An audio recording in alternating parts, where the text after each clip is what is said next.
Hello and welcome to my virtual music room. I'm Pierre-Alain. Today's topic, intervals. What are they and how to read them? Be sure to stick around to the end of the video. I'm going to give you a couple of shortcuts to help you along the way. What are intervals? An interval is just the distance between two notes. That's it, from low to high or high to low. We measure intervals by measuring the size and the quality. We start with size. It's important you do size first. The size is a number, a numeric value, usually between 1 and 8, and in some cases up to 13. Quality is the second part of an interval. An interval can be perfect, major, minor, diminished, or augmented. You may have seen a chart that shows you how to identify intervals by looking at the half steps. So you measure the half steps between the notes. So for example, if we were to take C and count half steps upward, 1, 2, 3, 4, 5, 6, 7, we would have a perfect fifth. 95%-ish of the time, you're going to be right doing it that way. The chart works most of the time, but it's kind of time consuming, it's tedious, and it doesn't always work. Sometimes it's actually wrong if you're just looking at the half steps. You have to look at the size first and then the quality. Using half steps can be a good way to check your work, but it's not a good starting point. It's not the best place to start. So how do we measure the size of an interval? It doesn't matter what clef you're using. All you have to do is count lines and spaces. Size is pretty straightforward. So let's just put a note on the second line and then put another note up here. The thing to remember is the first note, the first line, counts as 1, and then you just count each line after, line and space after. 1, 2, 3, 4, 5, 6. So this note is a sixth above this note. Whether it's major, minor, diminished, whatever, that's where quality comes in. So you have to figure out size first. If you figure out quality first and then try to figure out the size, you're really likely to make a mistake. Let's try another example. Put a note on the bottom space. Remember, the first note counts as 1. 1, 2, 3, 4, 5, 6, 7. Let's put a note. Same place on the top, but one step lower, and guess what? That's a seventh. Let's do another one.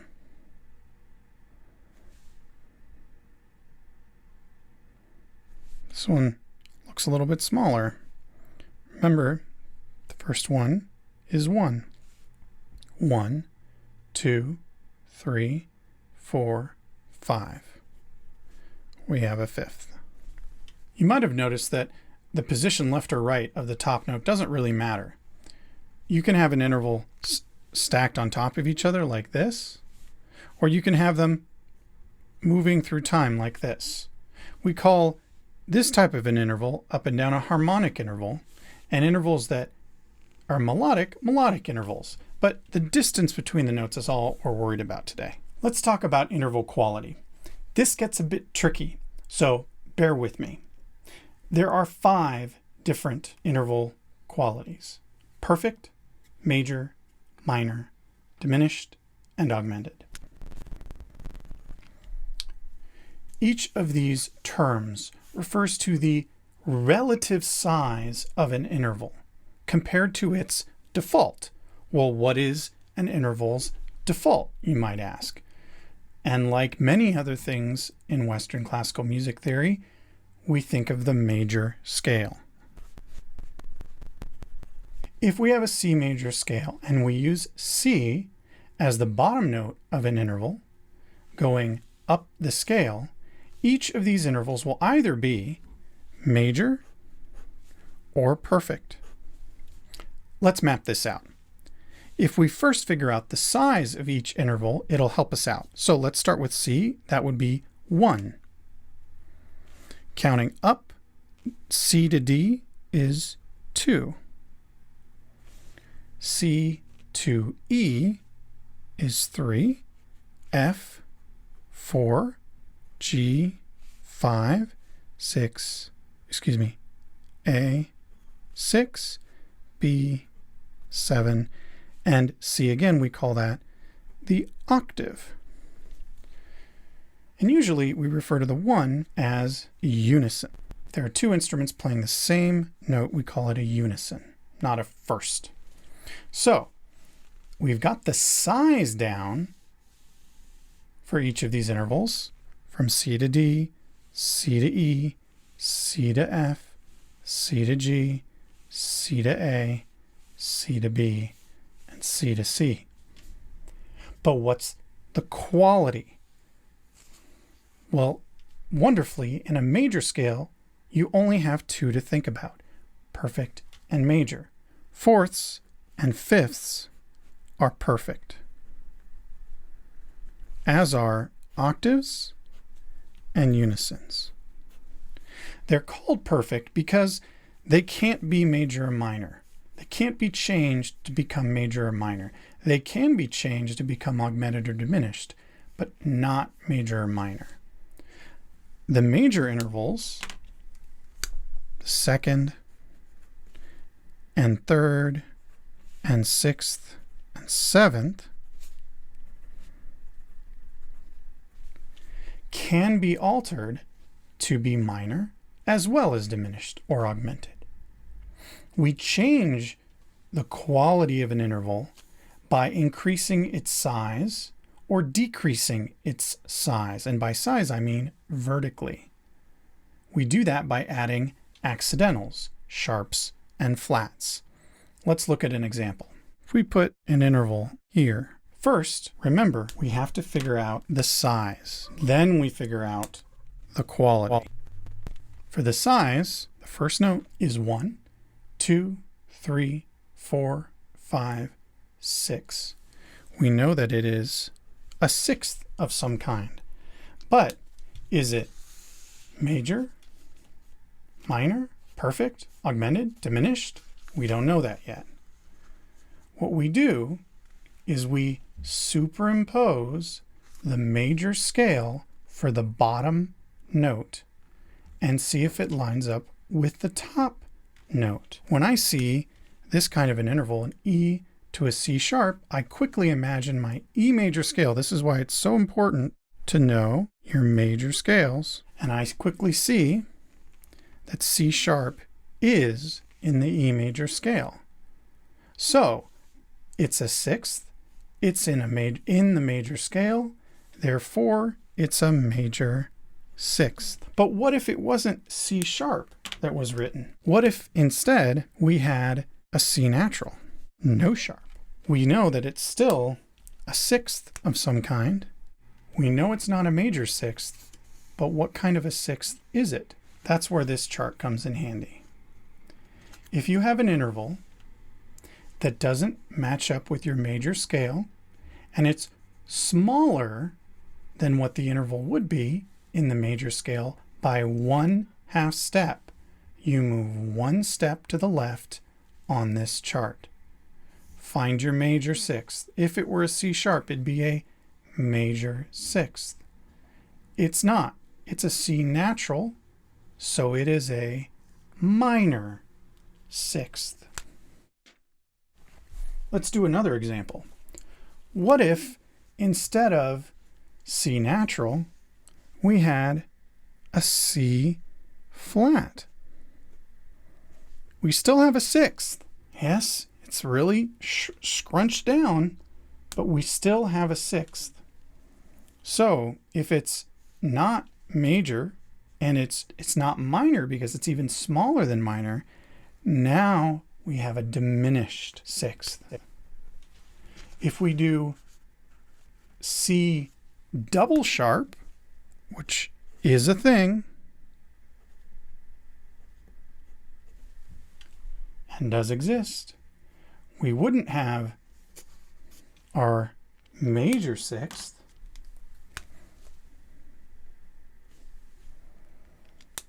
we would have to look at our chart and think, okay, C sharp would be major. It's a half step bigger.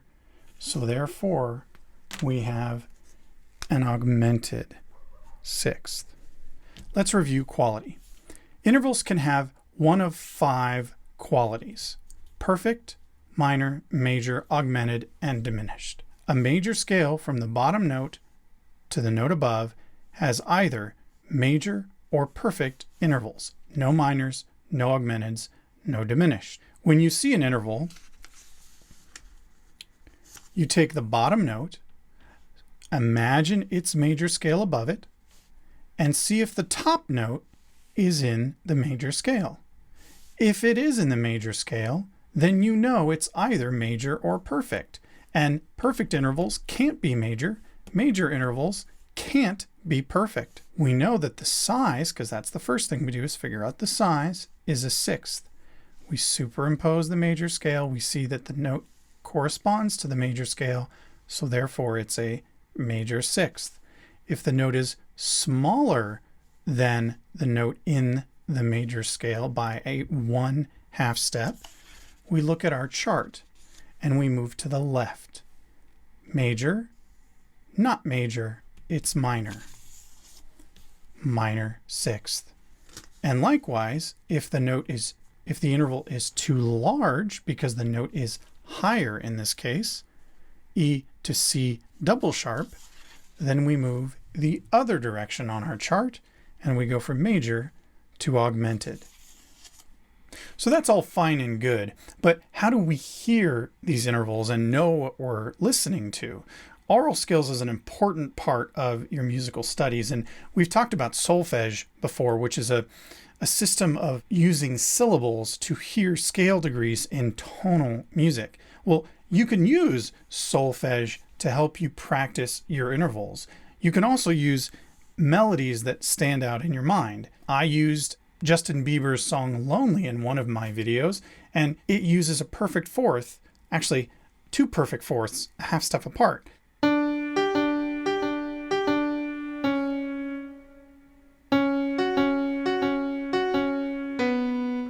So if you can remember that melody and you can sing it accurately, that might help you remember a perfect fourth. Or you could always just think of Nelson. I use the old song, My Bonnie Lies Over the Ocean, to help me remember a major sixth. There are other examples too, like the song from Love Story is good for minor sixths.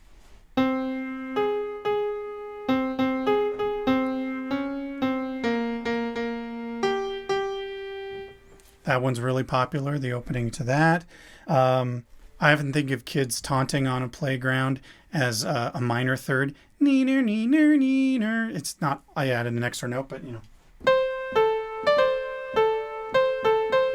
Right? So that helps you think of a minor third. So there's lots of little crutches or tricks you can use to help you hear intervals. All of those are essentially contextual, and we'll talk about what that means in a minute. As you're practicing your intervals, I think there's 2 strategies or 2 ways to go about it. Either you can start with the smallest intervals and work your way up. For example, minor second, major second, minor third, major third, perfect fourth, tritone, perfect fifth, etc. You could work your way up. Another way is to practice starting with the perfects. So get your fourths and fifths solid, and then to work on the majors, the seconds, the thirds, the sixths, the sevenths, majors, and then do the minor versions. When you're practicing your intervals and training your ear or building your aural skill, it's important to remember there's a difference between isolated practice, where you just hear 2 notes and figure out what the interval is outside of any kind of musical context, and practicing and listening to the intervals in a musical context. Those are 2 different things, and our ear hears them and processes them very differently. So it's good to practice as much as we can within a musical context. That's why I think solfege is so helpful, but just be careful not to practice your perfect fifth, for example, only one way. You could just sing do, sol, but don't forget re, la, mi, ti, sol, fa, do, sol, re, right? right? Those are all perfect fifths. And even though their solfege is different, the interval is the same, but our ear might hear them differently because of the musical context. So prepare yourself for that by practicing the intervals in all the different kinds of ways that you can, not just isolated perfect fifth. That's not good enough. As promised, I'm going to give you a couple of shortcuts, little cheats to help you along the way. Hopefully these are meaningful and helpful to you. Let's start with one of my favorites is reading perfect fifths. You might be like, oh wait, oh my gosh, is it diminished? Is it augmented? Blah, blah, blah, blah. Okay, here's the thing. If there are no sharps or flats on either the top note or the bottom note, it's almost always a perfect fifth. C major, E to B, perfect fifth. And we could do this F to C, G to D, A to E. Now, B to F. This is a diminished fifth. These are all perfect. Keep going, C to G, perfect fifth, D to A, and there we go. We made it all the way around. So only one is diminished. And it's because it's got a B and an F in it. Let's take a look at the keyboard real quick. If I play all my fifths like we have on the page,